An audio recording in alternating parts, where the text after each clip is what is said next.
Dobry wieczór. Bardzo mi jest miło wszystkich przywitać w ten wieczór listopadowy. Jesteśmy równocześnie w Krakowie i w Berlinie. W ramach cyklu Elementy Architektury, edycja 4, już wystarczy. To jest hasło, którym się zajmujemy dzisiaj i w tym roku. Wspólnie z Goethe Institut Krakau i Instytutem Architektury. Ja się nazywam Dorota Leśniak-Rychlak i chciałam tylko kilka kwestii na początek wrzucić. Pierwsze wydarzenie z tego cyklu, spotkanie z Kasprem Jakubowskim, mieliśmy tydzień temu. Rozmawialiśmy o nieużytkach, o czwartej przyrodzie w mieście. Dzisiaj będziemy rozmawiać o konkretnym bardzo przypadku Haus der Statistik, i na jego przykładzie zastanawiać się nad możliwościami nowej miejskiej utopii. Chciałam bardzo serdecznie podziękować pani dyrektor Goethe Institut Krakau, Charlotte Hermeling, za zaufanie nam po raz kolejny i powierzenie nam realizacji tego cyklu, a także Dorocie Krakowskiej, która jest dobrym duchem od architektury właśnie w tej instytucji. I kilka słów może na temat tego, dlaczego w tym roku mówimy już wystarczy. W kontekście katastrofy klimatycznej, w kontekście przewartościowania też, które przyniosła pandemia, chcemy przyjrzeć się inicjatywom. Mówimy trochę o architekturze, że już wystarczy nowych budynków, wystarczy budowania, że powinniśmy się trochę jako rodzaj ludzki wycofać, przyglądnąć się, jak działa przyroda, albo też spróbować przyjrzeć się, czy coś, co już istnieje, możemy wykorzystać. I to jest właśnie ten przypadek Haus der Statistik. Jeżeli chodzi o plan dzisiejszego wieczoru, który jest no właśnie na żywo i spontanicznie z Berlina, to o tym wszystkim opowie Państwu Małgorzata Jędrzejczyk, która zgodziła się poprowadzić spotkanie z Matthiasem Einhoffem z ZKU, czyli z Centrum Sztuki i Urbanistyki z Berlina właśnie. Ja chciałam jeszcze tylko zapowiedzieć, że za 2 tygodnie mamy kolejne wydarzenie, czyli pokaz filmu Natura Urbana o nieużytkach Berlina Matthew Gandiego i będzie spotkanie z reżyserem, który jest również geografem społecznym. 26 listopada o godzinie 18 zaczniemy pokazem filmu, a później będzie rozmowa, spotkanie z Matthew Gandim. Oczywiście szczegóły będą nadal na naszym Facebooku. I teraz dzisiejsze spotkanie, co jest ważne, odbywa się w języku angielskim, bo stwierdziliśmy, że mimo wszystko to jest lingua franca współczesnego świata. Dlatego teraz krótko po angielsku to samo, a później przekażę głos już do Berlina i się wycofam. Good evening. Hello everybody. I'm really glad to host you all tonight in the cycle Elements of Architecture, and the addition to this year's edition entitled It's Enough. It's enough because we thought that it's very important to rethink about what is happening in the contemporary architectural world, to show how perhaps we can reflect about the architectural production, think about how nature operates, refrain ourselves from the paradigm of constant growth. The cycle is organized together with Goethe Institut Krakau, so my big thanks to Charlotte Hermeling, the director of the institute, and to Dorota Krakowska, who also always is very keen on the architectural themes and from the Goethe Institute part. I won't take much longer. I would like to thank Małgorzata Jędrzejczyk for agreeing to lead this meeting, and Matthias Einhoff for accepting the invitation. And I would like to also say that in 2 weeks' time, on the 26th of November, we are going to have another meeting from the cycle. This time it will be the live screening of Natura Urbana, the film about the Brachen von Berlin, so the wastelands of Berlin. And then we will talk to Matthew Gandhi, the film director, and a professor from Cambridge. So this is going to be in 2 weeks' time. Now, thank you all. Thank you, Matthias. Thank you, Małgosia, and the floor is yours. The floor or the view, everything.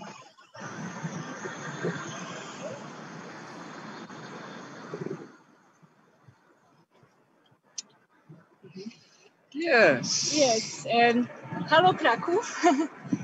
Hi and good evening from Berlin. Thank you, Dorota, for the introduction, and thank you for invitation. It's a pleasure for me to moderate this evening, especially that we will talk about very interesting place in Berlin, which is a former GDR office, central office for statistics.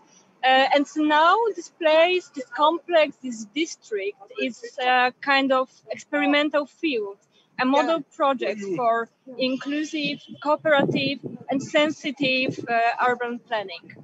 With me is also Matthias, standing on my left side, who is one of the person standing behind this concept and standing behind this idea of Haus der Statistik.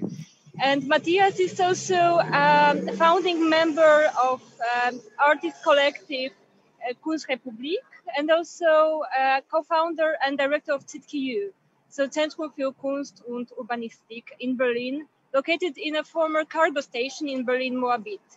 It is important to mention that cyku is one of the institutions or organizations rather involved also in the planning process and in the concept of Haus der Statistik. Before we start, before I give the voice over to Matthias, one small remark regarding the plan for today's evening, because we will have a guided tour by Matthias through the Haus of Statistik. And then we will have a short presentation, and afterwards we will have also Q&A sessions. So please feel free to write your comments, to write your questions in a chat window in the Facebook event. So Matthias, thank you for having us here. Thank you for hosting us here. It's good to see you again in real, this time not virtually only. And yes, the floor is yours. Thank you. Hello. Yeah, thanks for having me. And before I maybe introduce myself, I just want to give you a little idea of where we are, and so you get an understanding of the context of Haus der Statistik. And for that, once I will switch to the other camera and give you an idea where we are. And I'll continue talking over this. Hope it works technically. Yep. So here we are. This is Haus A of the Haus der Statistik, which is sort of the, let's say, frontal block and the most visible part of that building, but it's way bigger than that. It's an entire block, and we'll be walking around this block together and be talking a little bit about what we see. But before we do this, I'm just going to turn around and do a 180-degree turn. So here we are, and some of you who've already been to Berlin might recognize this icon of the Berlin cityscape, which is the Berlin TV tower on the Alexanderplatz. And as you can see, we are pretty centrally located. So this is a very prominent building, and it has always been a very prominent building.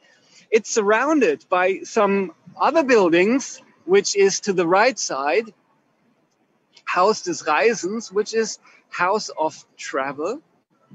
And going back just some 90 degrees over here, we can see Haus des Lehrers, which is House of the Teacher or teachers. So it's the house of learning, more or less. So Haus der Statistik is surrounded by different sort of thematic houses, which were built during the GDR time. And maybe just one other view down the street. So here again, we have Haus der Statistik. And then let's just walk down here and we can see a long stretch of a road, which is the Karl-Marx-Allee. And Haus der Statistik is located at Karl-Marx-Allee number 1, which is a very funny and iconic name for a house, I guess, historically speaking, and which nicely contextualizes also where the Haus der Statistik is coming from. And so this house, this street that we can see here right now, is one of the streets which the city of Berlin is trying to get into the program of the UNESCO architectural heritage as a place of architectural heritage for socialist modernism. And so a lot of the things that are happening here have to happen according to sort of the plans, the original plans of the socialist modernism when this street was built. And this is also something that impacts all of the discussion on Haus der Statistik because it is part of the ensemble of that street. So we're now going to walk past the main block building, again, Haus A on this side, sorry, and we're going to walk down here.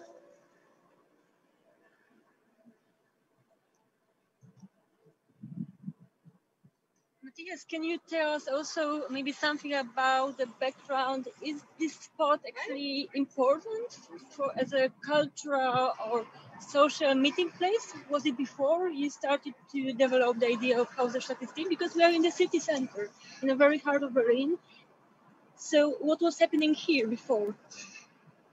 This place has, over all these years, gradually developed to become more or less a spot for tourism and only for commercial use. So at least the kind of central part. Still, and we're going towards it, there is quite a lot of housing here, but let's say as a, this is pure housing. So there's no actually in-between qualities of living in this space, except for if you're coming here for shopping or if you're coming here as a tourist to see these sort of iconic tourist destinations. So culture has not played a big role in this area anymore. And as you can imagine, this is connected to, of course, the prices of renting real estate here. So basically, you can only afford to be here if you've been here forever, like if you've been living here forever, for example, in this block that we're going to now, or if you have a commercial enterprise. But anything that's cultural, social, or non-for-profit didn't have a place here anymore. So there was a gradual sort of development. And the idea of Haus der Statistik is to bring back these aspects to this very central and representative part of town, and to, you know, show one of the main assets of Berlin, which is the cultural and social life, and to bring it back to one of the most representative places. So just for you to understand, we're now walking into the backyard of Haus der Statistik, and I know it's dark and it's probably difficult for you to see a lot, but let me just towards this block over here.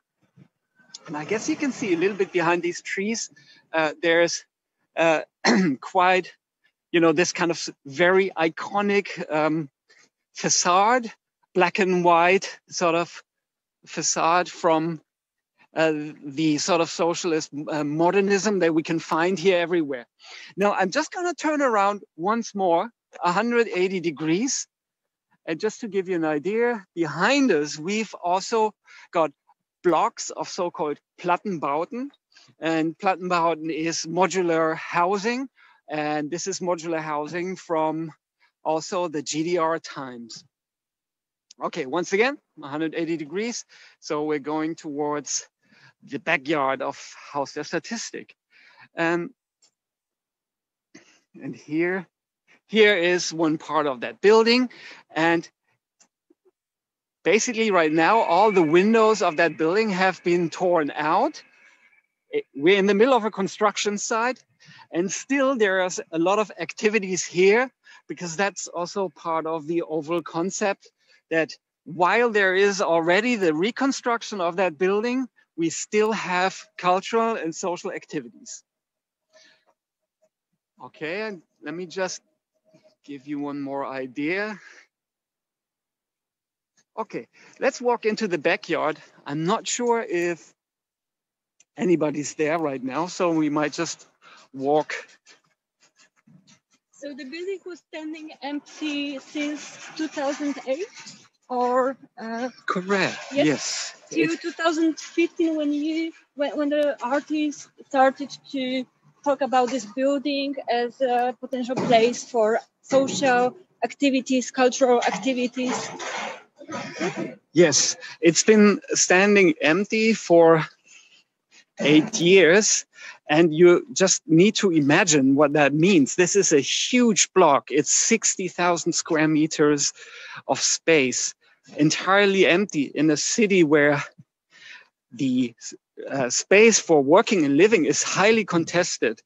So it's almost an absurdity that, you know, you'd find such a huge space unused in the city. The reason behind this is and was that the owner of that building, which was the federal government, wanted to, let me just turn around so you get a little bit of an idea. A nice picture. The federal government of Germany was the owner of this block, and their idea was to sell it on the market, and they had to find someone that would be ready to pay the price that they expected to get for this very prominent space. What this means is whoever buys it will have to rent it out for a high price, because the price for buying would have been very high. So of course, in order to make it economically sustainable, you'll have to take a high rental price, which would have excluded any kind of cultural or social activity in this area. So our claim was, let's keep the building like it is, and let's like very sensitively renovate it and try to save costs so we can then rent it out for little money. And the plan for this plot was to demolish this building and to build a new complex of buildings, office buildings and probably apartments as well. Exactly. So they didn't want to keep this part because the building is not listed. It is a building which could have been demolished, but and there is also a sentiment, and still is, that socialist architecture is in some parts still not wanted, or still is attached with, let's say, negative associations. And of course, with the historical distance, there's a younger generation which is actually quite fascinated by this kind of architecture, and therefore there was a huge coalition also of really young people who are highly interested in the architecture and keeping the architectural facade at least, and you know, like the substance of the building. I just want to try if we can walk into Haus der Materialisierung. I'm not sure. Let's just see, because there are some activities here. Yes, we can. And maybe I'll just turn off the camera, because that would be unfair. Just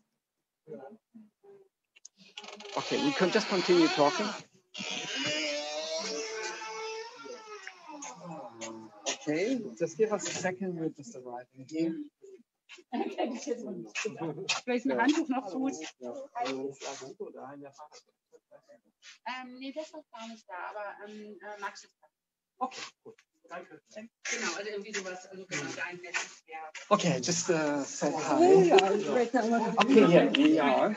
And okay, you can't see us now, but I'll turn on the camera again in a second.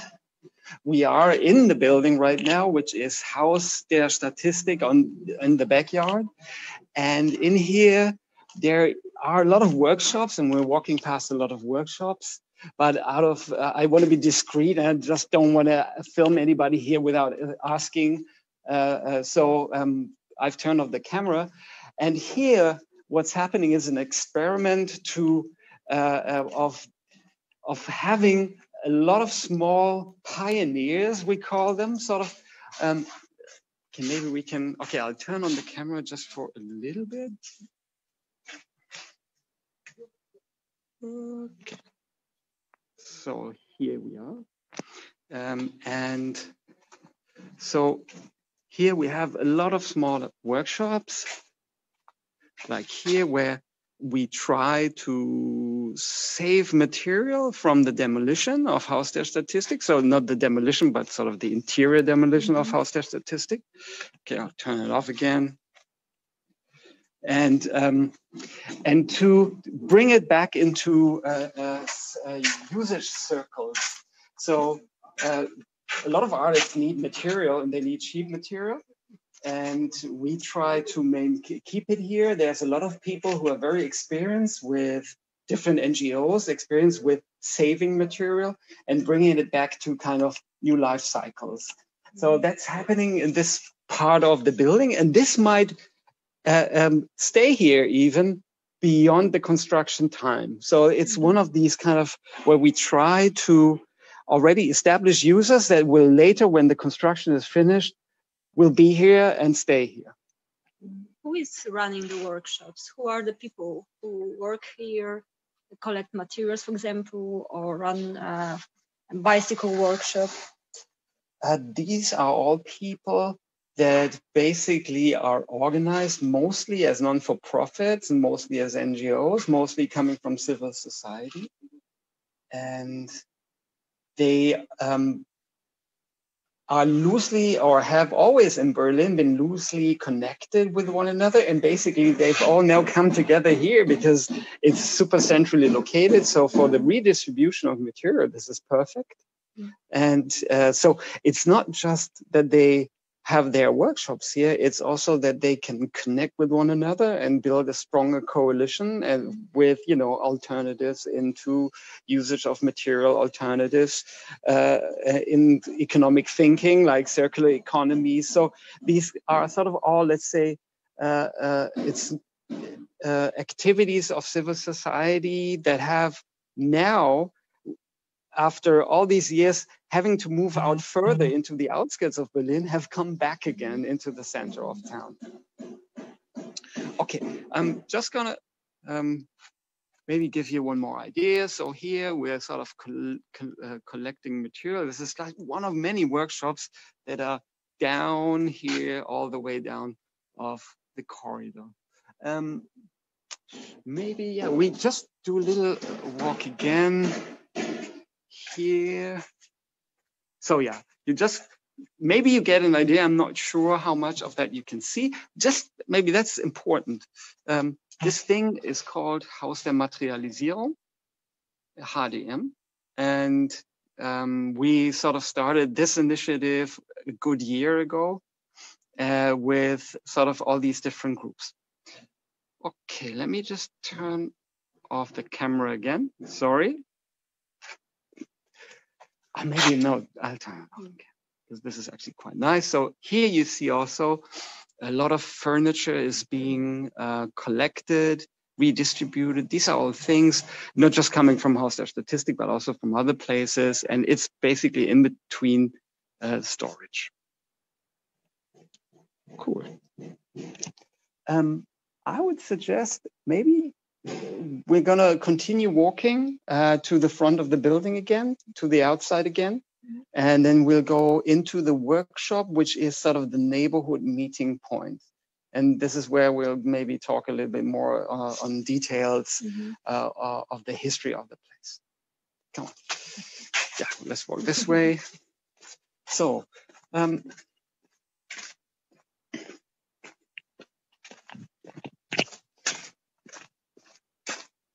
we're still with you. It's walking towards the outside.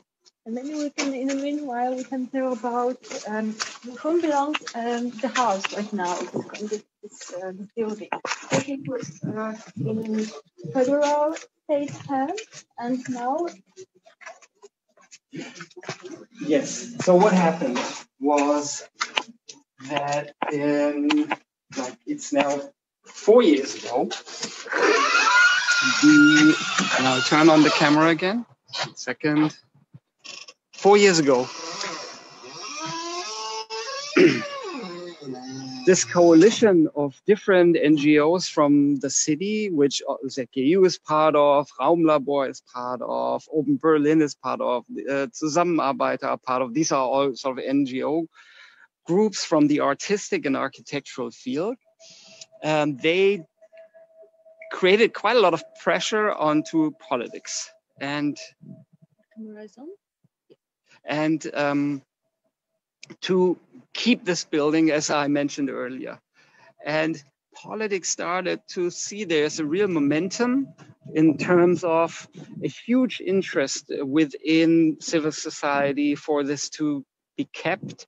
And also those that favored the of keeping also this kind of architecture sort of got some backing from civil society. So there, and then increasingly, the sentiment in the decision-making in areas of the administration and politics was, let's keep it and let's buy it from the federal government. And so the city of Berlin then bought this whole block. And ever since, we created a coalition, sort of all the non-for-profits that were originally sort of involved in the development of this house, got together, formed a cooperative, and are now working in a coalition with the city of Berlin and the housing company that represents Berlin. Okay, we're now gonna walk this way. Let's see if we can get in here. I'm not sure because I didn't bring the key for this part. No, it's closed. So we'll have to walk this way.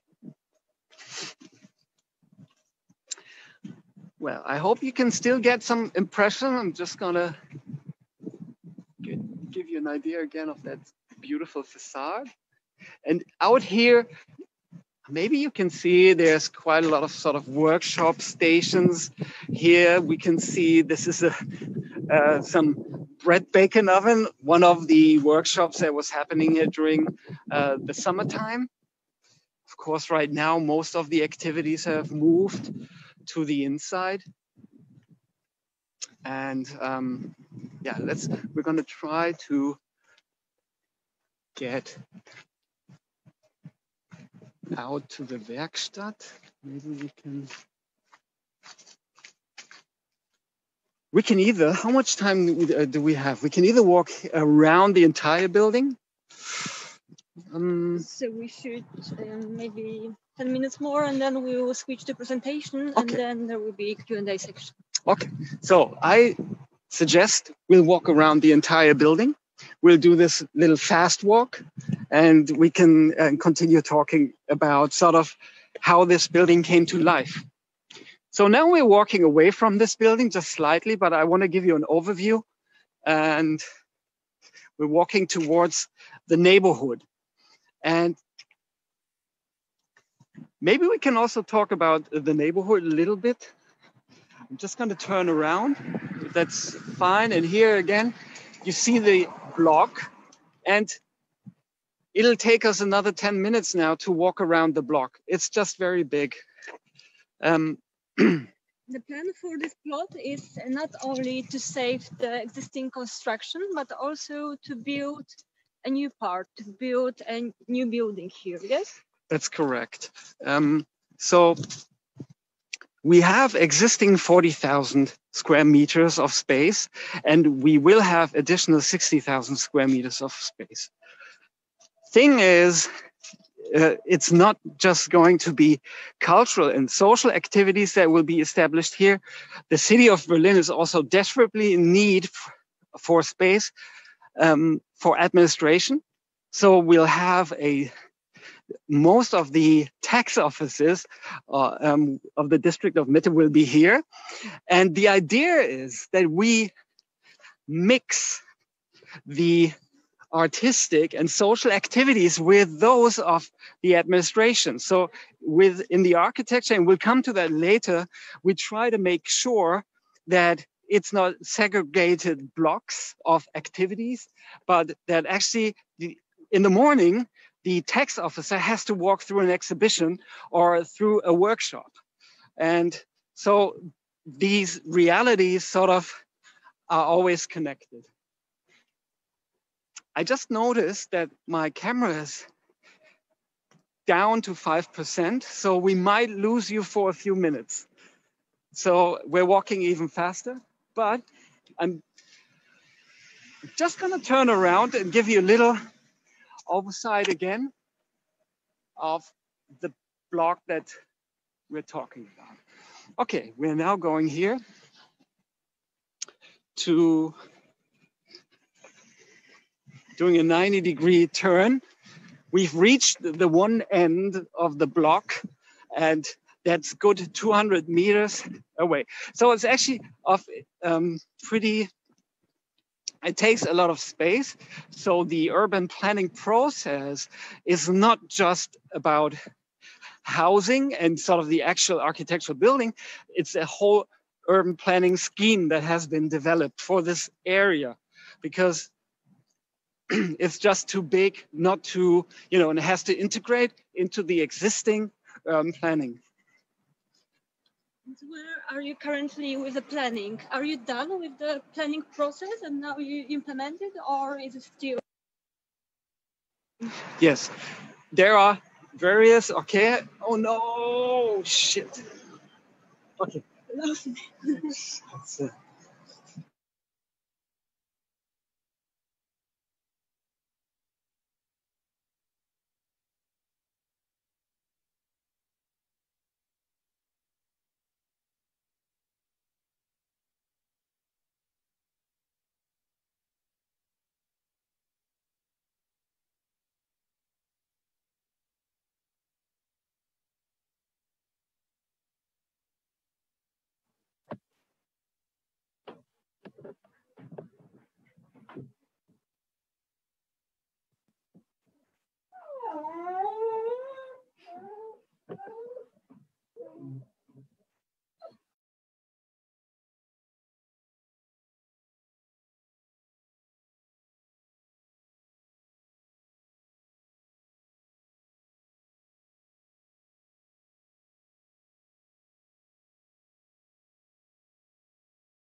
Teraz będę znowu, słuchajcie.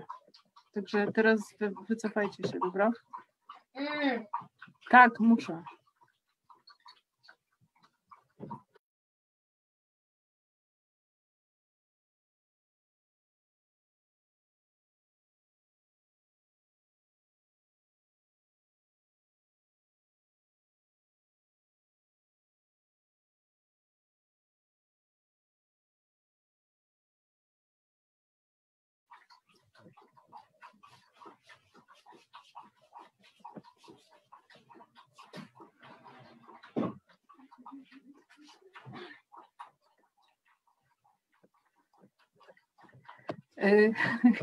Ja chciałam powiedzieć, że proszę się nie martwić, że utraciliśmy na chwilę łączność, bo najwyraźniej rozładowała się bateria. Natomiast będzie zaraz, poczekajmy chwilę, będziemy mieć prezentację już z komputera, który myślę, że jest podłączony do prądu i nie będzie problemu.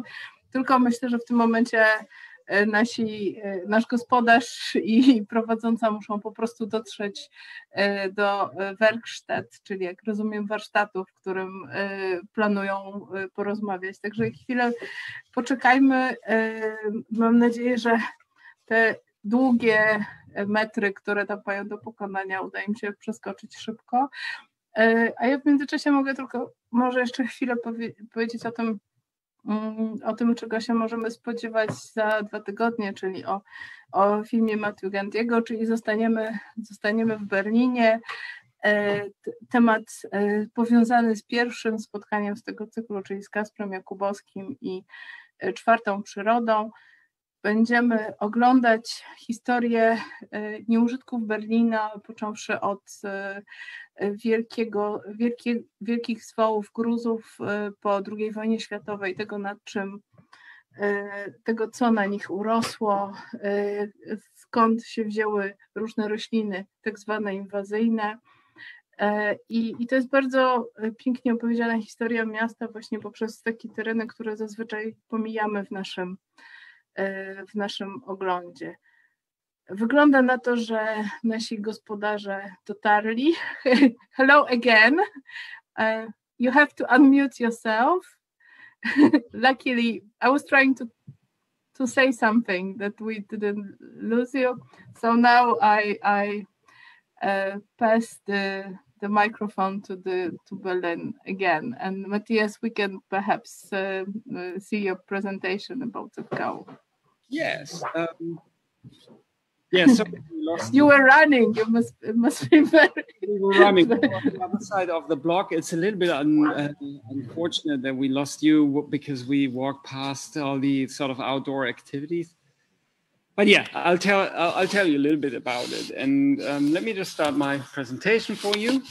Yeah, yes, please do.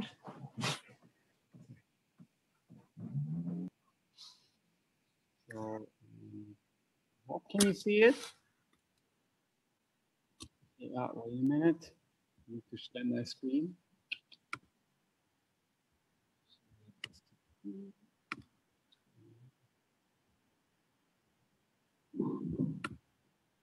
Okay.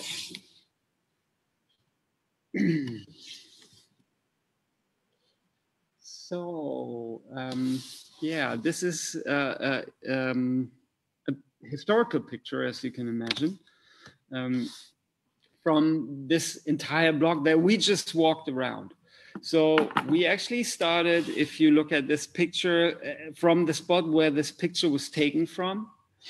And then we walked towards the right and we passed behind the building, and we then came out when we lost you sort of on the very left side of this picture. And this is the sort of entire block of 40,000 square meters, which will sort of get 60,000 square meters. And maybe here's just another view from the block. This is from the side. And yes, and here you can see also, again, the sort of pretty enormous presence in this very central location on Alexanderplatz. And I might mention that historically, this was the Haus der Statistik. This means, translated, this means National Statistics Office. So the GDR was basically collecting data here.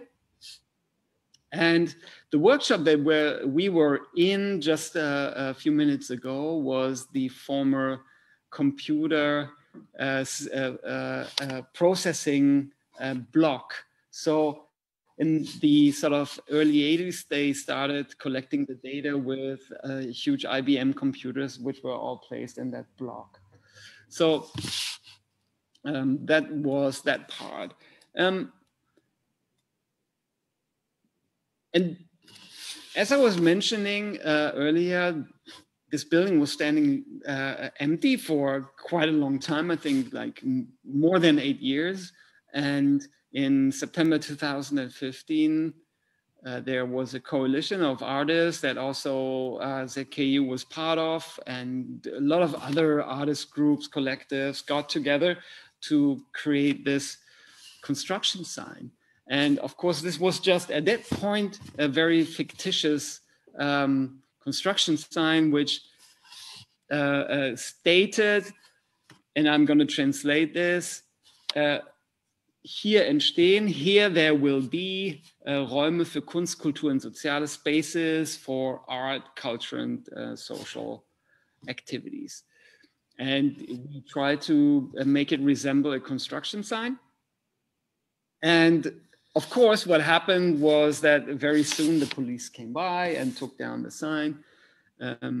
But there was also a lot of media attention on this. I mean, it was super centrally located. The media was informed beforehand, so there was a lot of coverage in the press, and also a kind of public outcry started to evolve about the fact that in times of rising rents and increasing real estate property prices, and this was a very important part, also the time of the so-called summer of migration, where there was a big influx of people looking for shelter from Syria and other places. So there was really an enormous lack of space. Within 1 year, we had 100,000 new inhabitants in Berlin. So the pressure was increasing on the city to quickly find solutions. So that created, of course, a political momentum. And all these different groups got together that I was talking about earlier and sort of created this coalition now called Zusammenkunft. In the beginning, it was called Initiative Haus der Statistik, so the initiative for the Haus der Statistik. And there was at a very early stage in sort of the winter of 2015, maybe just a month after this action with the construction sign, and already politicians were sort of starting to sympathize with the idea, instead of taking and deconstructing this building, to renovate it. So you see a picture from ZKU and the first kind of meeting of civil society members and politicians to discuss what to do. And just a few years later, 2 years later, there's then the reality is a real construction sign. And basically the same kind of members from civil society representing what's going to happen here in the future, which is a much more diverse use of a very central location in town. Now here's a little sort of explanation of who is developing it, because I guess you want to know, okay, how does it practically happen? And as I said, this kind of coalition, Initiative Haus der Statistik, is now a legal body which is called Zusammenkunft Cooperative. And this cooperative is sitting together with 4 other legal bodies, which is the city municipality of the district of Mitte, where all this is located, the city senate of Berlin, which is to be seen on the top of this circle, then BIM, which is the housing property company, 100% owned by the city, and VBM down on the right-hand side, which is the housing company 100% owned by the city. And this Co-op 5, these 5 different legal bodies are developing this urban plan, the architecture, and the entire sort of block is developed by this coalition. And of course, now the question might be, okay, how do you create sort of an inclusive, or how you ensure inclusiveness in the planning process? How do you include not just the big decision makers in this planning, but also those that will later be using the space, that are living nearby? And I'll maybe first explain what the overall plan is, and then how we ensure the involvement of broad parts of society in Berlin. So let me just switch to the next slide.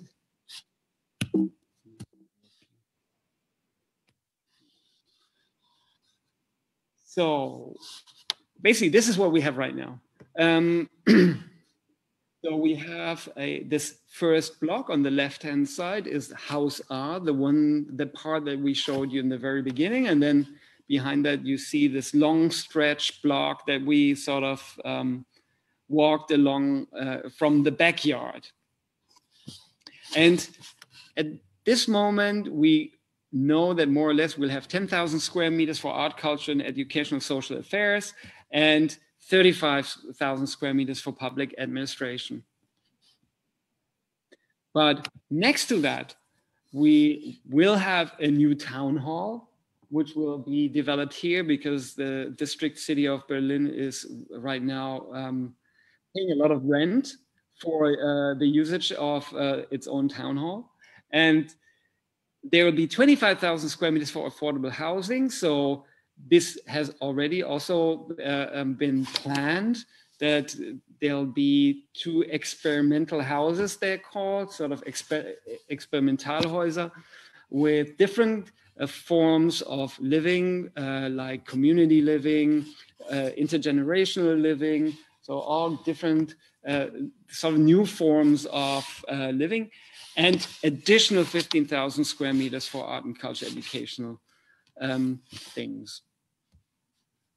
And now and I said that earlier, what we really wanted to try to prevent is that these different usages are totally separated from one another.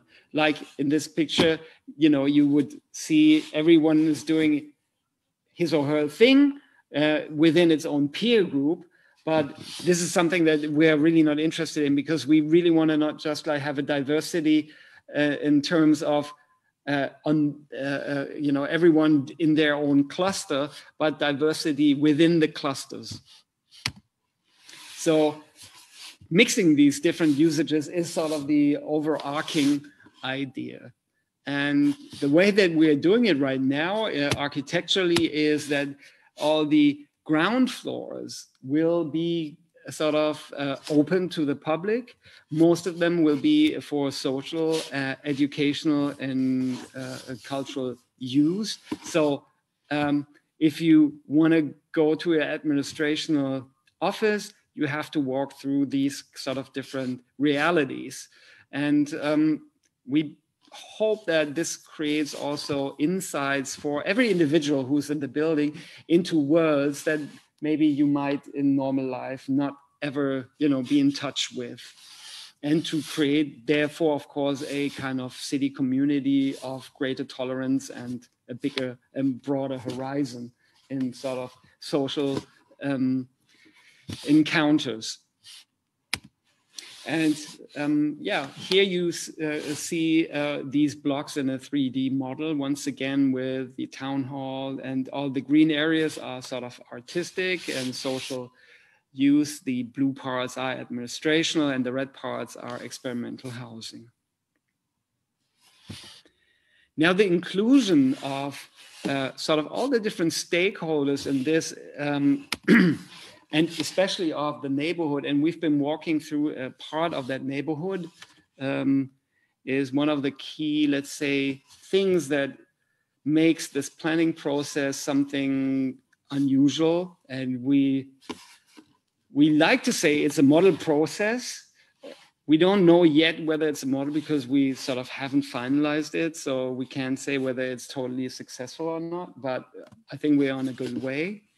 And one way of including, for example, our neighborhood is one of the first things that we did was to establish a workshop, an open workshop. And actually we're located in this workshop right now.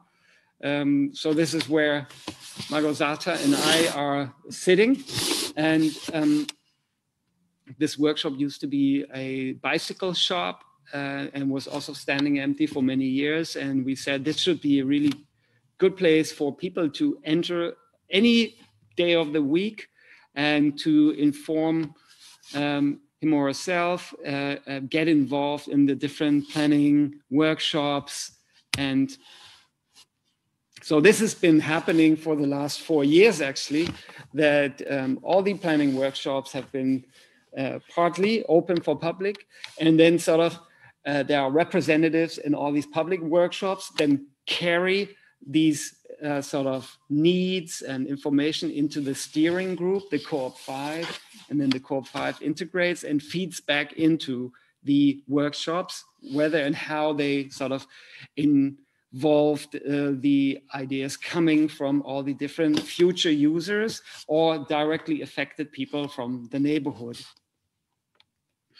And parallel to the planning process, we are already activating the neighborhood and getting them involved, not just into planning, but also just into different activities, cultural activities, social activities. One of the things you can see here in this slide is the meeting of a choir, like a singing choir, which meets on a regular basis. It was established a year ago in the wake of sort of kind of exhibition round by Bernadette Lahengst and Raumlabor. And and so there are people directly from the neighborhood, but also other stakeholders from Berlin that are singing in this choir right now. And another thing that after, I've showed you the sign of this fake construction sign. And we've now also set up a new sign, which is on top of the Haus A, this main building that we've been showing you in the very beginning. And we try to continue this narrative of, let's say, projecting into the future with words. So in the beginning, we projected with this kind of construction sign. Now we project with a sign that says Alexanderplatz. And this is a sort of little play with the word Alexanderplatz. So Alexanderplatz is this main plaza that the Haus der Statistik is located at. And Alexanderplatz means everything different space. And but it sounds like Alexanderplatz. So it's a little kind of game that with words that sort of tries also to create some imagination that things are working here differently. Just another picture from that frontal house, and you see on top of that building is that specific sign and the way the narrative is continued. Another sort of activating action coming from the cultural field was with Kunstrepublik, we established a bumper car, like a funfair bumper car that you might know from your childhood, where you have these like cars that bump into one another, and we were able to buy a really cheap structure like that, and which you can see here on the picture, and to activate it as a kind of public meeting spot. We did some changes to the facade of the bumper car to resemble it a little bit more our sort of background. And this place has become a very active part, especially during times of COVID-19, where people are asked to do most of their activities outside. So this is kind of a meeting point now for local neighbors, different, in this specific case, dancing groups. It's a tango group, which meets here on a regular basis, but there's a lot of theater groups meeting here. There's elderly meeting in this space. So this has become a place of activity even before the building is finished, while we're in the construction. And just to maybe illustrate a little bit what I'm talking about when I say, we already tried to activate the building in the planning process and while the construction is running. In this picture, you can see this a little bit. So down the yellow part is sort of all these different activities happening already at this moment, the so-called pioneer users. And they're happening as we're planning, as we're steering, as we're developing the zoning plan. And these activities will gradually become more as the construction starts, and as the construction gradually is finishing, these activities take over, and then some of the pioneer usages will stay, some will maybe go away because they didn't work out. So we already try to integrate the future use into the construction and planning process. And I guess this is maybe something that creates a lot of headache for those that are involved in the actual construction process, because it's all about securing the construction site and not having activities there. So we try to create clusters where the renovation is happening, and then another cluster is not touched. Once that is finished, the activities move over to the cluster where the renovation has probably already been finished. So there's also a permanent sort of mobility happening in that space, like the construction sites moving one part where and then the users have to move out to the part that's just been finished. Maybe just one more picture of, because you might have missed it while we were in this workshop. Here's a picture of one of the pioneer usages, which is Haus der Materialisierung, where material is put into a second and third life cycle. And so there's material from the actual construction at Haus der Statistik, but also other material sort of centralized and stored and ordered and then redistributed right from this place. Another activity just recently happening here in one of the front stores of Haus der Statistik was a knitting workshop for, well, in this specific case, a knitting mass. This was sort of done by the Stadtmission Berlin, which is one sort of very big NGO who are starting activities here. In the backyard that we just walked through, there are some sort of gardening activities, student workshops, educational workshops that were happening here during the summer months. And just maybe to finalize, here's just another view from the Alexanderplatz over to the entire building block.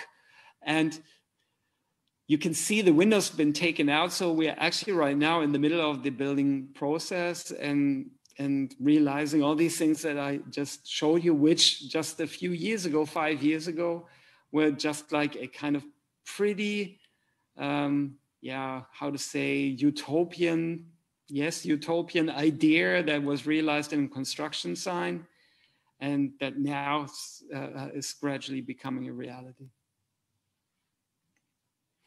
Well, yeah, that's the story. That's the story, and there are already some questions to you. So maybe I will pose the first one, wrote by Dorota Wąsik. And Dorota Wąsik asks, if this building is already listed. Dorota Wąsik posed this question in context of the UNESCO heritage list that is aimed by the city. This building is not listed itself, which on the one side is a good thing because it makes the entire planning less attached with headaches. Because you don't have to reconstruct everything originally, but the facade of the building is part of that one kind of street that we look down, the Karl Marx Allee, and that shall become one of the UNESCO heritage kind of sites. And therefore the city is very eager to make sure that that facade, that part of the building is as original as possible. And so it is not listed, but it's part of a street ensemble. So for that part, only for that part, the facade has to be as original as possible. I'm also wondering, because at the beginning, the city authorities were not there. They were not on board. And that was initiative coming from cultural field, artistic field, then activists, Berlin activists. And I'm wondering how you were able to prove, or what you were supposed to do in order to prove the value of this building, in order it won't be demolished. I'm asking in terms of technical, material value, but also this cultural heritage.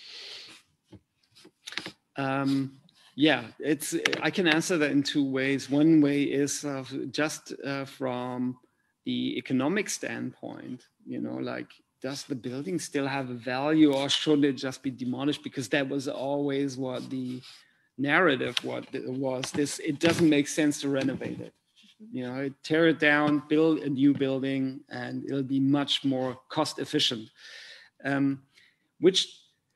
So we had to prove this is not, we can also very cost efficiently reconstruct this building. What we did, we invited a private building company to create a cost estimation for how much it'll cost. I mean, and the company was interested in doing the job, so they actually happily did it.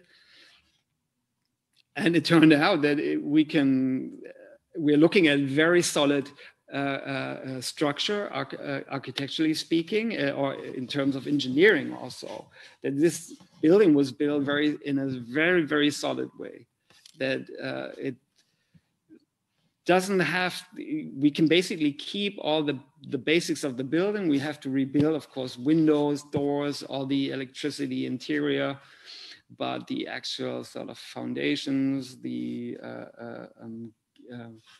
physical kind of static, I don't know the English term, the engineering is all fine.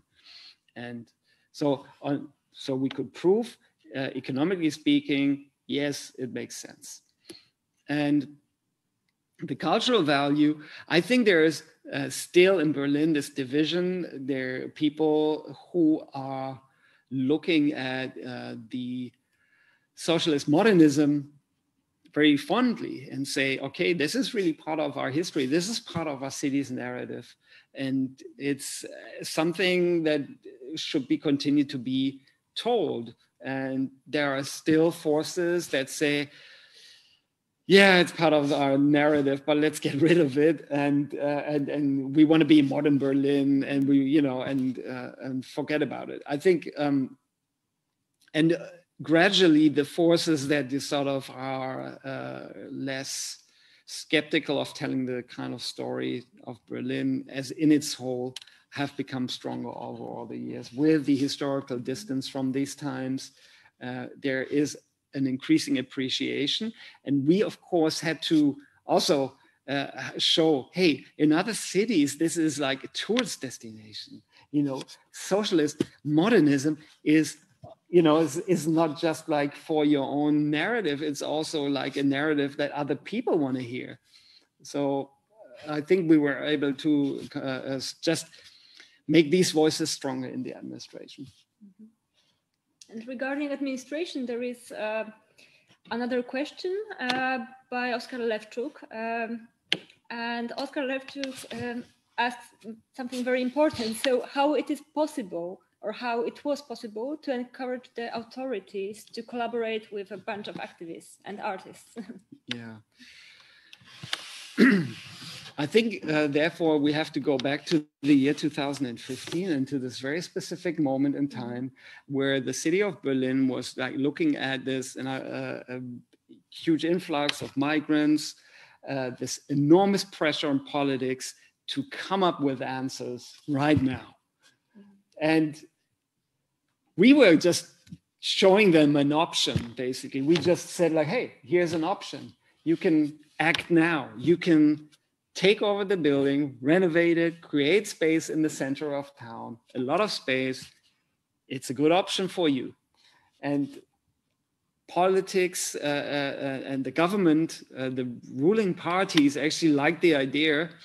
And so they were starting to discuss that idea. It was a specific moment in time. And I think it wouldn't have been able to happen a year earlier. And I don't think it would be able to happen now. It's just due to this very high pressure. They wouldn't have else collaborated with a bunch of artists and activists. But one has to say, the coalition was pretty strong. It was not that, the coalition of civil society weren't amateurs, I would say. Like, we've been working as Raumlabor, as Center for Arts and Urbanistics, as Open Berlin, which is another NGO, very also established planners in our boat. So they could see also, hey, there is some quality and qualification and competence in that group. So there was some kind of trust relation already there. And the question which comes next refers to the to NGOs who run the workshops or do different activities in the workshops. Do they have to pay the rent, or if they will have to pay the rent once you are done with the whole project?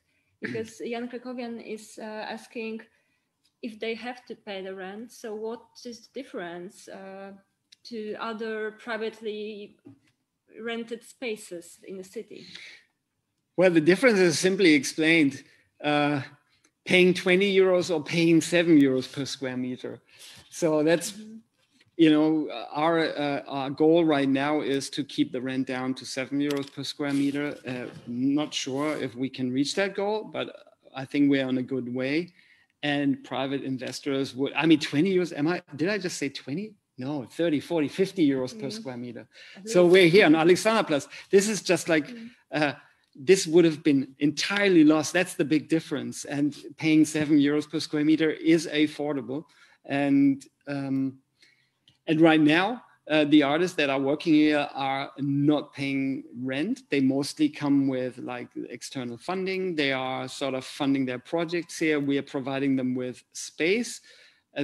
We have some funding for running these projects here.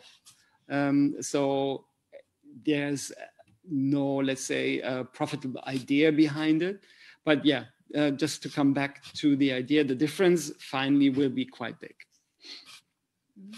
I see next question already from Aga Kilian, who asks how the groups are organized regarding the practical issues. So how they cooperate together, how the decisions are made, what kind of the agreement you made on the running cost, etc. Oh, yeah.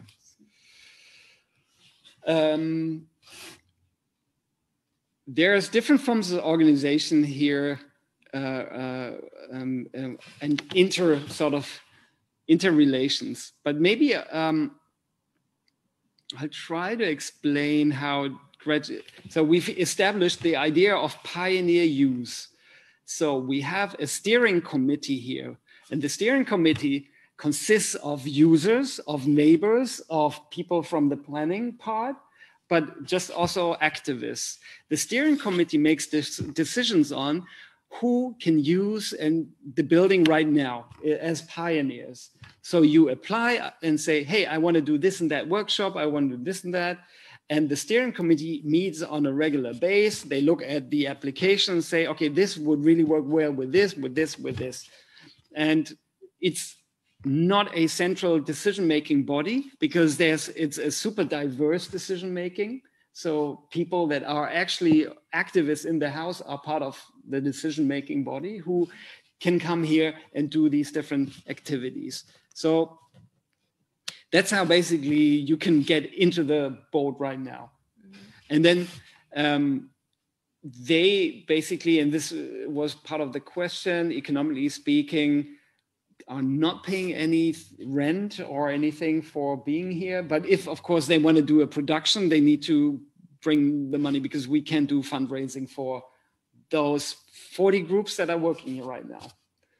Yeah, so all we do is we facilitate them being here in the physical space.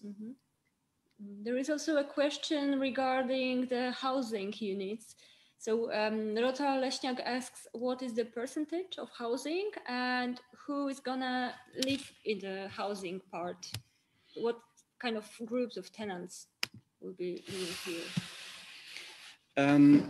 So the Experimentalhäuser, which you can see in the slide, is the red blocks, are still in the planning phase. So we are not yet at the point where we exactly know how these houses will look like, but there, of course, is a kind of,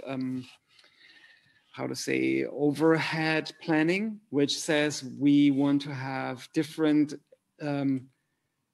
we want to have alternative living forms within that building. And as I was mentioning earlier, intergenerational living is going to play a big part. There will be living in communities, so community housing, so like in student housing that you have like shared spaces, but also private spaces. These houses will be run by the WBM. WBM is the real estate development company, 100% owned by the city, and they are a cooperative. And it's actually, to us, really great that how willing, for example, the WBM, which is maybe it's even the biggest housing company in Berlin and owned by the city, and how willing they are to implement for them entirely new ideas. For us, we've all been living in sort of communities or in sort of, more experimental housing forms. For them, this is like entirely new field, but they are very open for this because they also see the opportunity for themselves to learn from, what we can bring into this process. So it won't be conventional housing, that's clear. And I think that will be the last question. You are here, so you've been working here since 5 years because 2015, everything started. Do you see already some changes for the neighborhood, for the communities which live here? Difficult to say. Yes, of course. They've not had a cultural space so close to Alexanderplatz. So that's a place that they can go to where basically on a daily basis there are activities happening here. Now during COVID times, of course, it's a little bit more slow, but for them, that has already brought a big change. I have to say, though, that in the urban planning discussions with the neighborhood, which happened, in the city town hall, there were sort of public discussions on the overall urban planning for this entire block. It was very controversial, because it's a specific neighborhood. It's a neighborhood that was established during the GDR times. And these are still the inhabitants from back in those days. And they've not experienced any change yet in their sort of, living habitat.